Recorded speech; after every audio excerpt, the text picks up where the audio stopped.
नवे साल दा नवा दौड़ा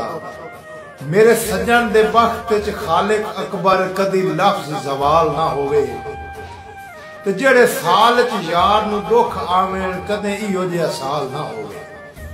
ते मेरे गल विच उस दे रोसियां दा तस्लीम जंजाल ना होवे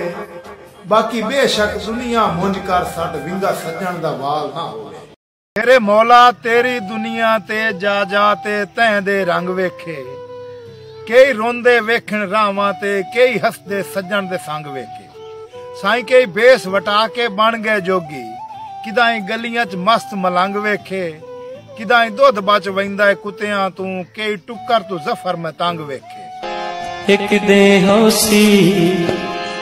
मेरा दा अल्लाह पुछसी सखत मिजाजां तू बेजुरम कतल शुरफा दे किसे हिक दे हलसण अरशां ते हर फरशी लापरवाह दे उदा मंगे पुलसन सजना नू भुल वंजने कौल वफा दे कातिल यासीन दी खुशियां दा किवें होसे पेश खुदा दे। कुत्ते नस्ली पालिए कम उमदन सप्पा नाल विसा मुक वेंदन ते कुत्ते नाल वफा दा ना कहमे दुश्मन दे राह रुक वेंदन और सप यार निशानी खतरे दी